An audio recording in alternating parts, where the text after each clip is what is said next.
दोस्तों, इटली में जन्मी एक साधारण लड़की आखिर भारत की सबसे ताकतवर महिला नेताओं में कैसे बन गई? किसने रखा था सोनिया गांधी का नाम? सोनिया, और क्यों? राजीव गांधी और सोनिया गांधी की प्रेम कहानी में आखिर वो कौन था जिसे असली विलेन कहा जाता है?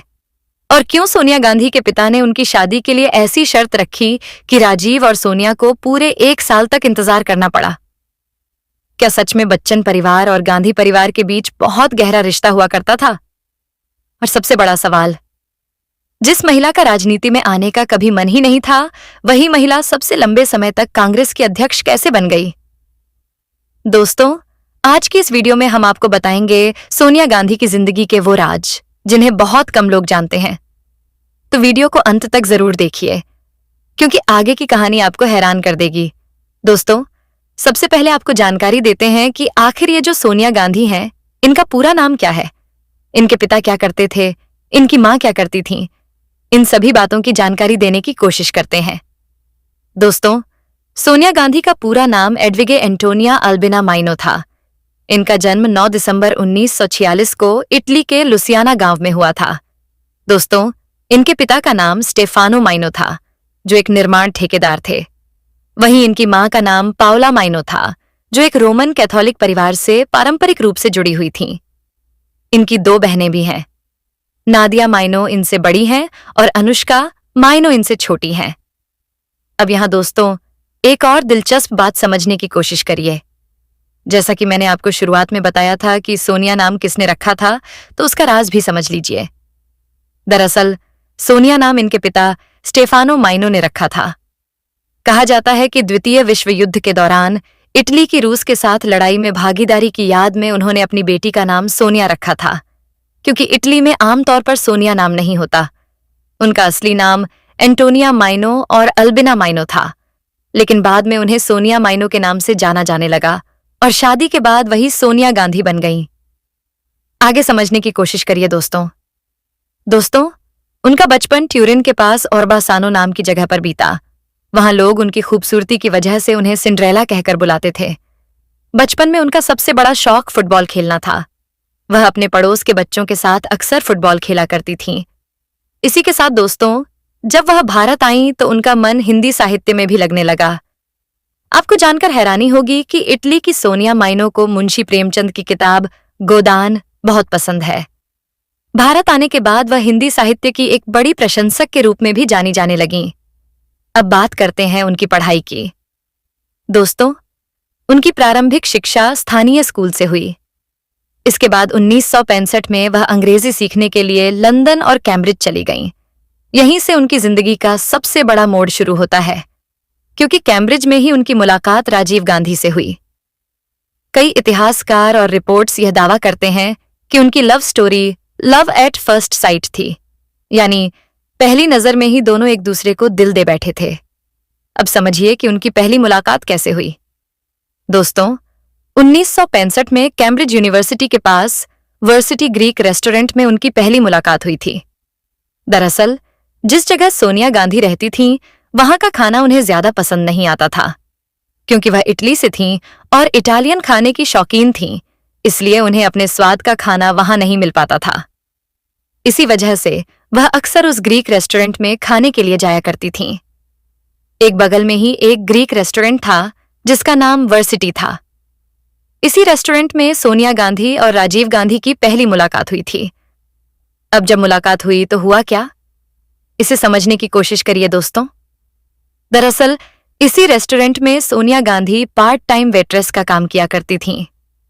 कई जगह आपको लोग यह कहते हुए मिल जाएंगे कि वह बार डांसर हुआ करती थीं, लेकिन किसी भी किताब या प्रमाणित स्रोत में इस बात का जिक्र नहीं मिलता। यहां तक कि सोनिया गांधी की बायोग्राफी, जिसे रानी सिंह ने लिखा है, उसमें भी कहीं यह नहीं लिखा गया कि वह बार डांसर थीं। हाँ, उस किताब में इस बात का जरूर उल्लेख मिलता है कि वह पार्ट टाइम वेट्रेस के तौर पर काम करती थीं। इसके पीछे सबसे बड़ा कारण यह था कि उस समय उनके पास पैसों की थोड़ी कमी थी। वह एक मिडिल क्लास परिवार से आती थीं, इसलिए वह सोचती थीं कि अगर यहां से थोड़ा बहुत पैसा मिल जाएगा तो पॉकेट मनी का खर्च निकल जाएगा। दूसरी वजह यह भी थी कि जिस जगह वह रहती थीं, वहां का खाना उन्हें ज्यादा पसंद नहीं आता था, लेकिन जिस ग्रीक रेस्टोरेंट में वह काम करती थीं, वहां इटालियन डिशेस भी बनती थीं। इस वजह से उन्हें अच्छा खाना भी मिल जाता था और साथ ही कुछ पैसे भी मिल जाया करते थे। यही वह जगह थी जहां पहली बार उनकी मुलाकात राजीव गांधी से हुई। एक दिन राजीव गांधी अपने एक दोस्त के साथ उसी रेस्टोरेंट में बैठे हुए थे। तभी उनकी नजर सोनिया गांधी पर पड़ी और कहा जाता है कि पहली ही नजर में राजीव गांधी उन्हें पसंद करने लगे। अब उन्हें इम्प्रेस करने के लिए राजीव गांधी ने क्या किया, यह भी समझने की कोशिश करिए। राजीव गांधी ने रेस्टोरेंट के मालिक को अतिरिक्त पैसे देकर सोनिया गांधी के पास वाली टेबल बुक करवा ली। इसके बाद उन्होंने एक वाइन की बोतल मंगवाई और एक नैपकिन पर कविता लिखकर सोनिया गांधी के पास भिजवा दी। सोनिया गांधी भी इस बात से काफी इम्प्रेस हो गई थीं।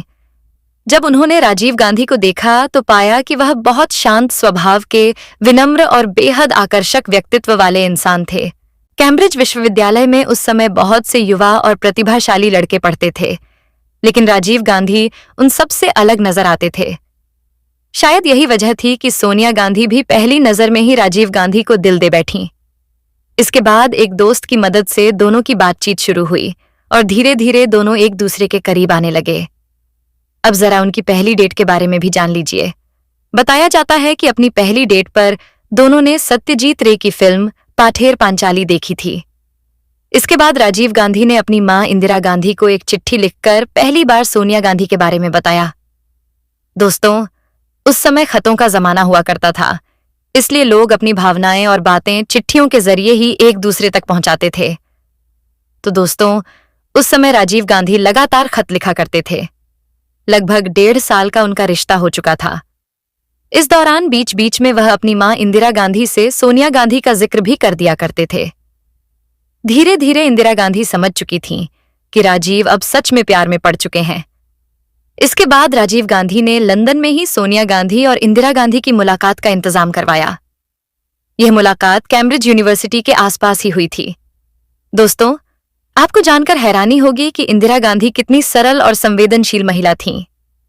जब उन्होंने सोनिया गांधी से मुलाकात की तो उन्हें पता था कि सोनिया अंग्रेजी सीखने के लिए कैम्ब्रिज आई हुई हैं और अभी अंग्रेजी ठीक से नहीं बोल पाती।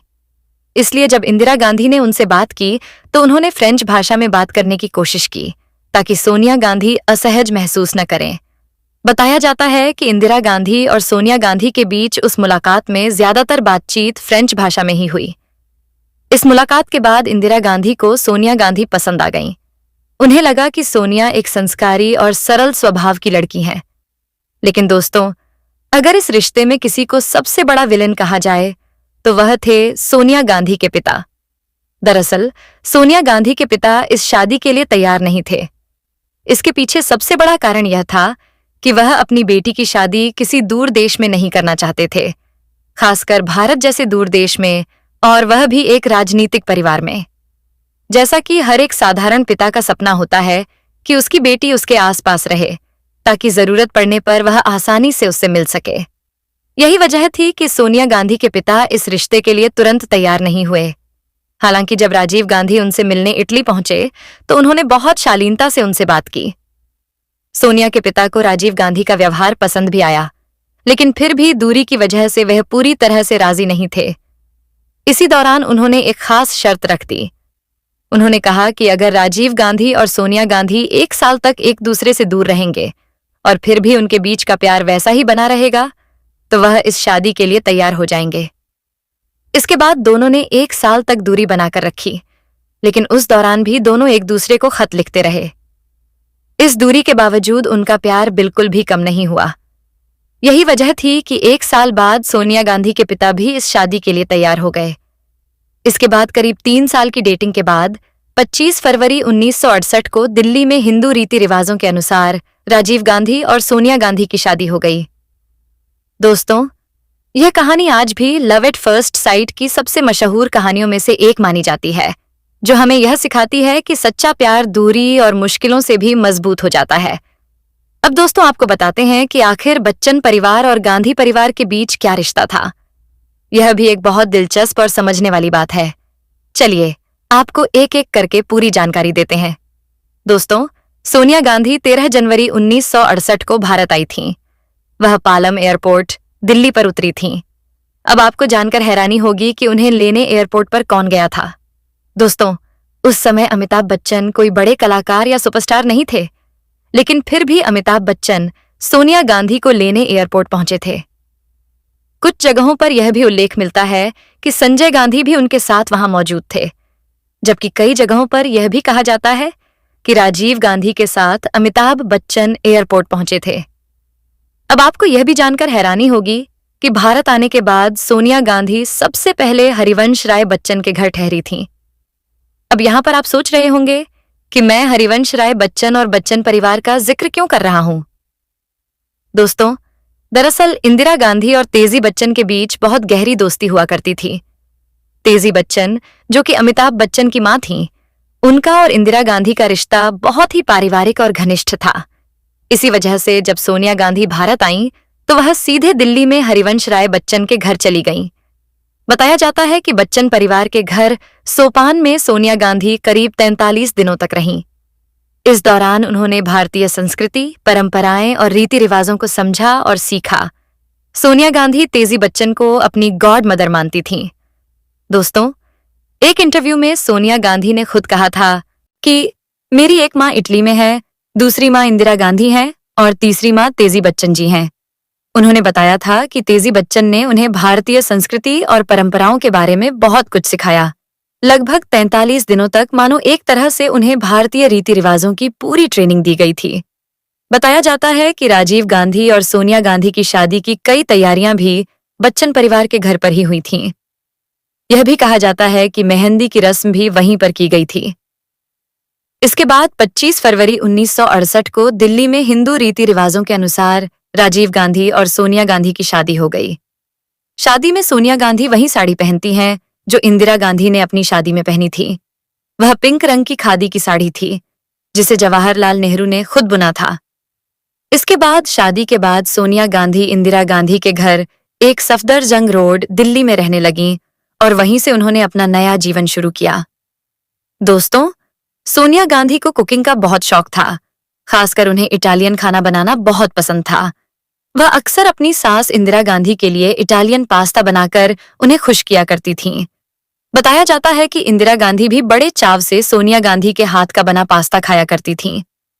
भारत आने के बाद सोनिया गांधी ने एक और चीज सीखी जिसमें उन्हें काफी महारत हासिल थी। वह था आर्ट रेस्टोरेशन। दोस्तों, आर्ट रेस्टोरेशन एक ऐसा कोर्स होता है जिसमें पुरानी या खराब हो चुकी पेंटिंग्स और कलाकृतियों को फिर से ठीक किया जाता है, उन्हें दोबारा सुंदर बनाया जाता है। बताया जाता है कि दिल्ली के नेशनल म्यूजियम और national gallery of modern art में कई पुरानी पेंटिंग्स को सोनिया गांधी चुपचाप ठीक किया करती थीं। उस समय वह इस तरह के काम में काफी रुचि लेती थीं। दोस्तों, अब तक जो कहानी आपने सुनी, उससे बच्चन परिवार और गांधी परिवार की पुरानी दोस्ती भी साफ दिखाई देती है। अगर आपको यह जानकारी पहले से पता थी तो अच्छी बात है, और अगर नहीं पता थी तो कमेंट में जरूर बताइए कि आपको यह जानकारी कैसी लगी। अब दोस्तों, आगे की कहानी भी काफी दिलचस्प है। दरअसल गांधी परिवार में 21 साल के अंदर 3 बड़ी दुखद घटनाएं हो चुकी थीं। जब सोनिया गांधी भारत आईं और 1968 में उनकी शादी हुई, उसके बाद करीब 10 साल तक उन्होंने बिल्कुल साधारण जीवन जिया। वह राजनीति से पूरी तरह दूर रहती थीं। इस दौरान 1970 में राहुल गांधी का जन्म हुआ और 1972 में प्रियंका गांधी वाड्रा का जन्म हुआ। अपने बच्चों की परवरिश, घर की जिम्मेदारियां और कुकिंग जैसे कामों में ही उनका अधिकतर समय बीतता था। लेकिन 1980 में एक बड़ी घटना हुई। जब संजय गांधी की एक विमान दुर्घटना में मौत हो गई, तो उसके बाद परिवार की परिस्थितियां बदल गईं। दरअसल राजीव गांधी का सपना पायलट बनने का था। जब वह कैम्ब्रिज में पढ़ाई कर रहे थे, उसी दौरान उन्होंने पायलट बनने का सपना देखा था और बाद में वह इंडियन एयरलाइंस में पायलट भी बने। लेकिन संजय गांधी की मौत के बाद इंदिरा गांधी चाहती थीं कि राजीव गांधी राजनीति में आएं। इसी वजह से परिस्थितियों ने उन्हें राजनीति में आने के लिए मजबूर कर दिया। इसके बाद 1983 में सोनिया गांधी ने भारतीय नागरिकता ग्रहण कर ली। लेकिन दोस्तों, यहीं से एक बड़ी कंट्रोवर्सी की शुरुआत भी होती है, जो आज तक चर्चा में रहती है। क्योंकि कुछ लोग यह आरोप लगाते हैं कि भारतीय नागरिकता मिलने से पहले ही उनका नाम वोटर लिस्ट में शामिल हो गया था। इसी मामले को लेकर कई बार विवाद और कानूनी चर्चाएं भी होती रही हैं। जरा समझिए कि मामला क्या है। नागरिकता लेने के लिए सोनिया गांधी ने अपना इटली का पासपोर्ट त्याग दिया था। 1983 में जब उन्होंने भारत की नागरिकता हासिल कर ली, तो उसके बाद उन्होंने आधिकारिक तौर पर इटली वाला पासपोर्ट छोड़ दिया। लेकिन विवाद यहां से शुरू होता है। बताया जाता है कि 1980 में ही वोटर लिस्ट में उनका नाम दर्ज था। कई लेखों और रिपोर्ट्स में इस बात का जिक्र मिलता है। उस समय polling station number 145, serial number 388 और पता एक सफदरजंग रोड बताया जाता है, जो कि इंदिरा गांधी का सरकारी निवास था। उसी पते के आधार पर वोटर लिस्ट में उनका नाम दर्ज होने का दावा किया जाता है। 1982 में जब इस बात को लेकर विवाद हुआ, तो वोटर लिस्ट से उनका नाम हटा दिया गया। उस समय कांग्रेस का कहना था कि विपक्ष गलत दस्तावेज दिखाकर इस मुद्दे को बढ़ा चढ़ाकर पेश कर रहा है। वहीं बीजेपी का आरोप था कि अगर ऐसा हुआ है तो यह कानून का उल्लंघन है। हालांकि यह मामला कोर्ट से जुड़ा रहा है, इसलिए इस पर ज्यादा टिप्पणी करना सही नहीं माना जाता। इसी मुद्दे से जुड़ी कई याचिकाएं भी समय समय पर दाखिल हुईं। इन्हीं में एक नाम वकील विकास त्रिपाठी का भी सामने आया। वकील विकास त्रिपाठी ने सितंबर 2025 में मजिस्ट्रेट कोर्ट में एक याचिका दायर की थी, लेकिन पर्याप्त सबूत न होने के कारण कोर्ट ने उस याचिका को खारिज कर दिया। इसके बाद 5 दिसंबर को याचिकाकर्ता ने फिर से रिवीजन पिटीशन दाखिल की, जिसे राउज एवेन्यू कोर्ट ने स्वीकार कर लिया। कोर्ट ने इस मामले को गंभीर मानते हुए सोनिया गांधी और दिल्ली पुलिस को नोटिस जारी किया और उनसे जवाब मांगा। अब इस केस की अगली सुनवाई जनवरी 2026 में होने वाली है।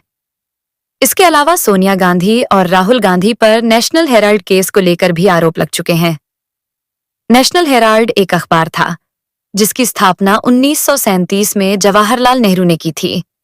बाद में आरोप लगाया गया कि एसोसिएटेड जर्नल्स लिमिटेड नाम की कंपनी की लगभग 2000 करोड़ रुपए की संपत्ति को यंग इंडिया कंपनी के जरिए बहुत कम रकम में अपने नियंत्रण में लिया गया। इसी मामले को लेकर ईडी ने जांच भी की और यह मामला लंबे समय तक चर्चा में रहा। अब आगे की कहानी समझिए। 1991 में राजीव गांधी की हत्या हो गई।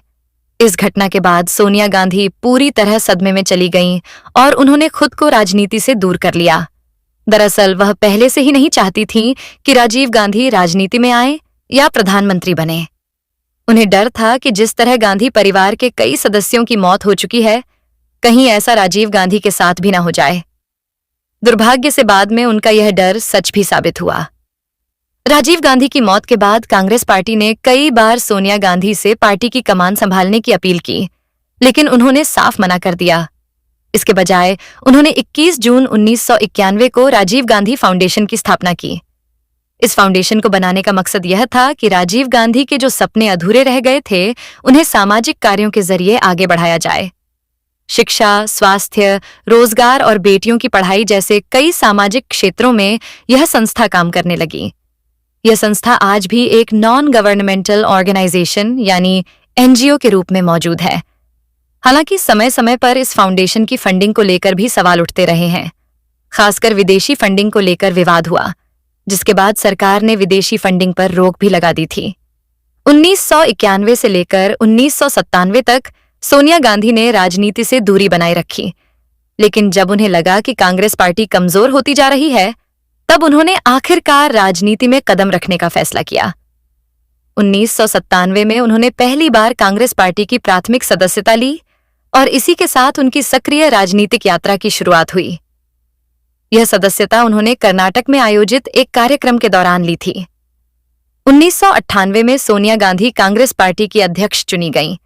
इसके बाद 1999 में उन्होंने अमेठी से लोकसभा चुनाव लड़ा और जीत हासिल की। हालांकि उनके राजनीतिक जीवन में विदेशी मूल का मुद्दा बार बार उठाया जाता रहा। विपक्ष अक्सर यह सवाल उठाता रहा कि सोनिया गांधी मूल रूप से इटली की रहने वाली हैं और बाद में भारत की नागरिक बनी। इसी वजह से उनकी नागरिकता और पुराने दस्तावेजों को लेकर समय समय पर विवाद भी होते रहे। जैसा कि मैंने आपको पहले बताया, वोटर लिस्ट से जुड़ा मामला भी लंबे समय से चर्चा में रहा है और इसको लेकर अलग अलग दावे किए जाते रहे हैं। इसके बाद 2004 में भारतीय राजनीति में एक बहुत बड़ा और चौंकाने वाला मोड़ आया। उस साल लोकसभा चुनाव में कांग्रेस की जीत हुई और स्वाभाविक रूप से यह माना जा रहा था कि सोनिया गांधी ही देश की प्रधानमंत्री बनेंगी। लेकिन उस समय उन्होंने एक ऐसा फैसला लिया जिसने पूरे देश को हैरान कर दिया। 2004 के चुनाव में सोनिया गांधी 2 जगह से चुनाव लड़ी थीं। एक सीट अमेठी की थी और दूसरी कर्नाटक की बेल्लारी सीट थी। बेल्लारी सीट पर उनके सामने सुषमा स्वराज चुनाव लड़ रही थीं। इस चुनाव में सोनिया गांधी ने सुषमा स्वराज को हराया और दोनों सीटों से जीत हासिल की। बाद में उन्होंने बेल्लारी सीट छोड़ दी और अमेठी की सांसद बनी रहीं। लेकिन जब कांग्रेस की जीत के बाद प्रधानमंत्री बनने की बात आई, तब सोनिया गांधी ने खुद प्रधानमंत्री बनने से इनकार कर दिया।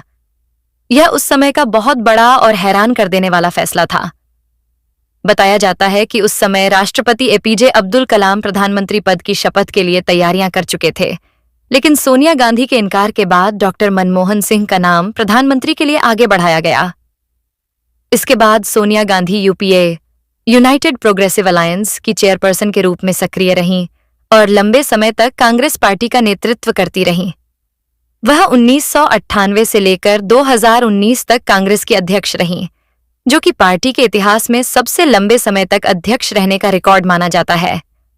2019 में उन्होंने पार्टी की कमान राहुल गांधी को सौंप दी। हालांकि बाद में 2022 में जब राहुल गांधी ने अपने पद से इस्तीफा दे दिया, तब सोनिया गांधी को फिर से अंतरिम अध्यक्ष बनना पड़ा। इसके बाद मल्लिकार्जुन खड़गे कांग्रेस पार्टी के राष्ट्रीय अध्यक्ष बने और अब वही पार्टी का नेतृत्व कर रहे हैं। दोस्तों, आज मैंने आपको सोनिया गांधी के जीवन से जुड़ी लगभग हर महत्वपूर्ण घटना के बारे में जानकारी देने की कोशिश की। उनका बचपन, राजीव गांधी से उनकी प्रेम कहानी, बच्चन परिवार से उनका रिश्ता, राजनीति में उनका प्रवेश और उनसे जुड़े विवाद। उम्मीद है कि इस वीडियो के जरिए आप सोनिया गांधी के जीवन को काफी बेहतर तरीके से समझ पाए होंगे। उनके बारे में जो कई तरह की बातें और भ्रांतियां फैलाई जाती हैं, उनमें से बहुत सी चीजें भी शायद अब आपको साफ हो गई होंगी। अगर आपको यह जानकारी अच्छी लगी हो तो कमेंट में जरूर बताइए कि आपको यह कहानी कैसी लगी। और ऐसे ही दिलचस्प और अनसुनी कहानियों के लिए हमारे चैनल स्टार मनोहर राठौर को जरूर सब्सक्राइब कीजिए।